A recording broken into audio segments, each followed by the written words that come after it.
How you doing, YouTube? Matt Massive Beer Reviews, back with a little outdoor review, hopeful goodness. In the form of Equilibrium Brewing, it is their row. This is a Imperial Stout with Mostra, Vietnamese Lotus coffee, and Brazilian Oberon coffee. Yeah, it comes in at 10.5%. And it also has maple and lactose involved. So, yeah, I'm gonna crack into this puppy, do a little quick live review, just because it's a beautiful day outside. In today's kind of beer world, with all that's going on, with whole self quarantine and all that stuff, it's kind of hard for a lot of people to get out. What's going on, Bill? Bill chiming in, saying what's up in the comments. It's hard to get out and about for a lot of people. One of the lucky ones who I do have a decent amount of area in and around where I live to kind of fart around on the outside. So hopefully, at least you get to see some trees. There might get a goat kind of pop in over there. There's a dog over there. Who knows? Who knows what's going to go on? But we're going to pop into this sucker, see what's what. Before I do that, it was Equilibrium is actually doing a lot of shipping of beer, which is one of the kind of bright spots to lemonade out of lemons when it comes to this whole kind of quarantine thing. They've been doing a lot of home delivery within a certain range around their brewery. They're shipping actually to the whole state of New York, and they're actually shipping to DC now. Do not ship to Jersey, but what was it, like a couple days ago, for some bizarro reason, basically, when I was a kid, one of my aunts lived relatively close to where I live now, a place called Swiftwater, Kittatinny Mountains, Stillwater, sorry, Kittatinny Mountains up in North Jersey. So we kind of were driving up there, and me and my wife were up there just kind of, just taking a car ride just to kind of get out of the house. And I randomly went through the middle of the town that I was in, and it just got spurred all these memories of when I was a child, and all the things I used to do, because I used to go up there for my summer, for a couple weeks every summer, my Aunt Sue. And I was like, oh man, there's a lake up here, and there's this and that up here, and it's all the state park stuff. So we got home, and I was like, let's go back there on Saturday. Yeah, I'm like, let's go back there on Saturday and kind of just toil around that area in a car, and see if I can find any of my old kind of memory places where I used to go to as a kid. And I looked it up. I wasn't all that far away from Equilibrium, so I was like, screw it. Like, I'll place an order. I'm like, I'll go to Equilibrium and then, take the drive back, and on the way back, hit all those spots. Ended up doing that. Picked up a bunch of beer from them. Pretty much everything they had, I think, available. Not everything, but, 3-4 packs in this bottle. And it was a good experience. They got a really quick checkout line. A lot of, it wasn't packed by any means. I don't think any brewery really is now, but everybody was doing their part in social distancing. And it was pretty much, paid online, got in and out, done and done. And what more do you want when you want to drink a 10% coffee stout with lactose and maple syrup than have a hot and toasty day? That's when I drink them. How about you? Anyway, what else do we have on here? That's pretty much it. Label-wise, it's cool. That is is it the Greek symbol for row? I believe. Super cool, like nondescript, non-crazy kind of lettering. They make this coffee with Mostra coffee. Apparently some very well-received coffee maker. I am not a coffee snob by any stretch of the imagination. So, yeah, we're just going to crack in that sucker and see what she's got. So, let's see. That looks the part. Big, dense, thick. Let's give it a rough pour, see if we can generate head on here. So you're talking about having that coffee do its thing. Two different kinds of coffee is that Vietnamese, what was it again, Lotus, and Brazilian Oberon coffee. I do not know what either of those taste like. So we're just going to kind of go into it like a normal kind of coffee review. Let's see if we can tilt this down a little bit so you guys can actually see the beer, which is kind of an important part of me. You got to see me because, hey, I'm me. Anyway, yeah, I mean, she looks all the part of a rich Imperial kind of stout. Big, dark. That head is just kind of where I like my coffee to look like, kind of color-wise. Just rich and dark. You're actually getting some legs on there. I don't know if you guys can even see those legs from the beer already. And it just looks the part of a big, huge, robust Imperial Stout. Let's get a nose.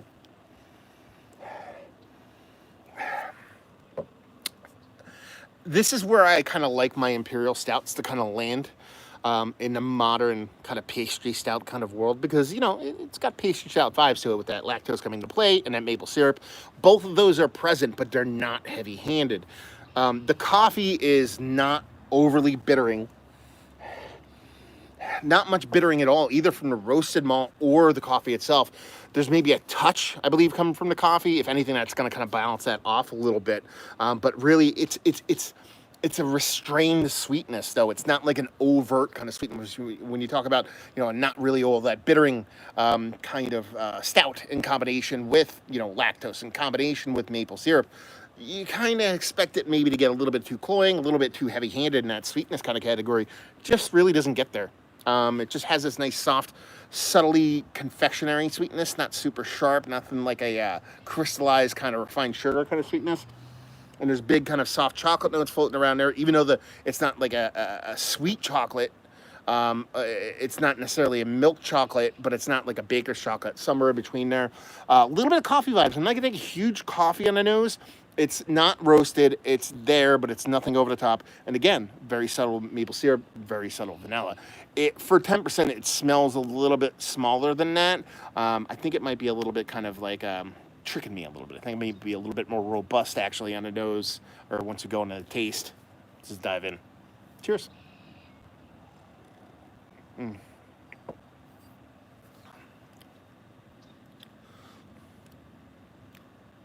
That's good. That's really good, actually. Way more bittering than I thought it would be, based off of what the nose is giving me. I thought it was really going to be a soft, sweet on sweet on sweet. It doesn't really go there. It does have that sweetness, but it has a decent bittering, and I think a lot of that actually is coming from the coffee.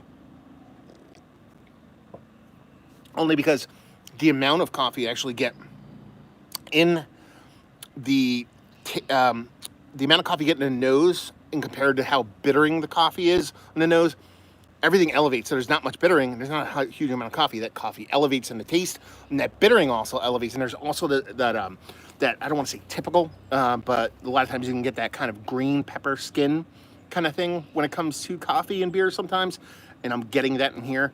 I believe that comes from just the roast of the coffee when it's not overly roasted and it's a little bit more fresher bean kind of coffee. So you're getting that little bit of kind of green pepper skinniness to the coffee. Not necessarily a bad thing. I don't find it negative. Some people are off-put by that, not me. It's got this soft, again, I keep wanting to lean towards confectionery kind of sweetness, because it's not like, when I say confectionery, I mean powdered sugar sweetness. I'm not talking about like crystallized like domino sugar. That's the difference I'm talking about. There's this softness to it. So that's your lactose at play. I think the maple syrup actually adds like a little bit of body and heft to the beer. It has a nice mouthfeel too. It's almost like Imperial Porter-like. It doesn't come off super thick. It comes off a little bit more fluffy, a little bit more creamy. But the balance between the way the sweetness kind of comes off from the beer itself, from the maple syrup, from that lactose, and then you get that added bump of bitterness from that coffee. I'm a fan. I think it's pretty damn tasty, to be perfectly honest with you. I mean, as I said from the get-go, the the modern day kind of Imperial Stout or coffee stout or breakfast stout, which is what this is kind of trying to be, is a big old breakfast stout, 10.5%, is Carson chime in. Let me go to the reviews real quick, see if I could see. Oh, I don't know how this works. There we go. Go to the reviews, because a couple people chimed in when I was doing my diatribe. I might as well kind of chime in. Mike Gibson says, what's up? Carson says, Matt, want another easy on the eyes? Question mark. I kind of need one to follow up on that one. I do. And Michael Farino chimes in and says, just had it yesterday. I was pretty big fan of it. Cheers, Matt. Yeah, I'm digging it so far. And Carson's like, why isn't Taco helping with the review? Taco's a red hot stick of dynamite that is just mayhem. Mika, on the other hand, I'll give you guys a little picture of Mika down there. She's just hanging out, doing a whole lot of nothing. But Taco, if he was here, he would be just destroying the whole place. So as much as they want him in the review, he'd be drinking the beer while knocking this bottle over, while kicking over the box, while knocking over the fan, while my tripod would go flying, because Taco does what Taco does. He's awesome. He's just a whirling dervish of craziness. Anyway, back to the beer. Yeah, I mean, it's as I was saying, I was trying to allude to before I went off track, it does have this kind of reserved kind of, it's adultiness, really. It's not kid drink. It's not sweet on sweet on sweet. While it is a sweet beer, I don't want to dismiss it as that. It's not just all sugar all the time. There is a bittering. There is subtlety to it. Even with the coffee being bittering a little bit more aggressive, it's not like it's a super coffee bomb to your face. I like that little addition, that little greenness, a little green peppery kind of coffee thing. I'm a fan of that. The way the lactose plays both in that confectionery category, adding that a little bit of cream to the coffee kind of effect in combination with the mouthfeel. The maple syrup is one of the big ones I'm a big fan of because so many people go so apeshit bonkers with maple syrup and breakfast stouts nowadays. It's pretty much, what are you getting? You're getting maple and some kind of beer underneath. Oh man, I just got bit by a bug. Got me good. Anyway, so yeah, I mean, I think it's fantastic. Probably one of, let's cut to that, Chase, because it's pretty much over. Before I get to that, we'll cover the beer one last time. Really kind of subtle nose, a little bit surprising when you actually go into taste because the volume isn't as big as the beer would suggest. Subtle chocolates on the nose, nothing bittering at all, a little bit of coffee, nothing too crazy, soft sweetness, you get in the taste, everything ramps up a notch. You definitely know you're drinking something at double digits, but it's not overpowering. It's like, instead of a 2x4 to the face, when I talk about 2x4s to the face, this is like a beanbag to the face. Like if someone threw a beanbag really hard, it's still going to hit you, but the impact is a bit fatter, a bit wider, so it works in that kind of sense. And the coffee is amped up. It brings a nice bittering to the balance off that sweetness, and just a really fun beer. Is it one of the better coffee beers I've had as of late? Breakfast stouts I've had as of late, yes. It's up there. It actually might get up there to Mount Rushmore status. I mean, I haven't had a ton of Equilibrium stouts, but the ones I really have had, I've really enjoyed it. And since my spacing of Equilibrium stouts is quite large, I have one probably about every 4 to 6 months, maybe. Each one I have is better than the last, which is always what you want to see from a new brewery. I mean, they are a new brewery. A lot of people wouldn't think about it that way. With the reach that they have, the popularity they have, the collabs that they do, you would assume they're old school, new school, old school. They're only a couple years old, so take that for what it's worth. And let's see, value and availability. I want to say I paid $16 for that. It's a little bit steep. 500 ml bottle, coffee stout. Sure, lactose, maple syrup, fancy pants coffee. No barrel aging, $16. I believe it's 16 plus tax. That's a little bit steep, but it's a really good beer, so I'm not going to sit here and kind of hem and haw about cost when I really enjoy it. So if I really enjoy it, it's worth the price. I would say brewery only, but nothing's really brewery only nowadays in today's kind of climate. You can order this online, have it delivered to your house. If you live in New York State, you can deliver it to your house. If you live in DC, I don't know how that happened. I know other half has distribution and opening a brewery in DC, and they're good BFFs, so I don't know if there's some kind of connection there between other half and Equilibrium and the fact that they're just stirring randomly to DC. I don't know.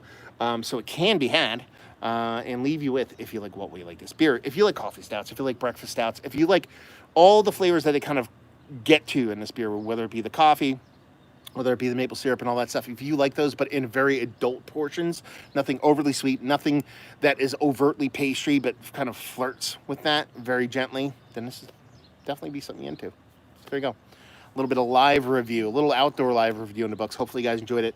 Down there if you want to talk about it. Massive Beers if you want to check me out doing the social media stuff. Beer Massive. Want to check me out doing the whole podcasting thing. And yeah, good beer. Does not suck. So hopefully you guys are enjoying your day. Let's see if I missed any comments before I go. Craig from Kent Beer Review says, hey Matt, good to see you, buddy. Good to see you, dude. Where's the lives at today? I think I might want to go on live for some kind of live stream chat and hang out. Shoot me a text or something if you have anything going on. And it says, we have Lunk Hedgetop, I believe. I'm far away from the camera. It's hard to see. And he says, cheers from a Swede, drinking a tiramisu stout. God damn it. I suck at the internet. From Hawkshead, Cigar City. Cigar City don't fuck around when it comes to stouts. And Michael Gibson saying, cheers to the other half for starts all the together charity beer. All together charity beer. That's one of my big wants for anything out there when it comes to beer right now. I have not had any of the all-togethers. I haven't had a chance to get any. Hopefully, I'll be able to wrangle some in. In a perfect world, if I could get whatever I want, I'd probably get a bunch of them, do them side by side, because they are a base beer that breweries are allowed to tweak. So that would be a really fun side by side. But in today's world, unless I'm ordering a bunch of stuff, it would cost me $1,000 to get a bunch of cans in. So anyway, there you go. This review is over. We'll see what's what. Maybe we'll go live tonight, something like that. So hopefully you guys enjoyed the review. Like I said, reach out to us, say what's up. Hopefully you're enjoying some good beer right now. And yeah, hopefully we see you next time. How the hell do you turn this thing off? I don't even know what I'm doing now. Cheers.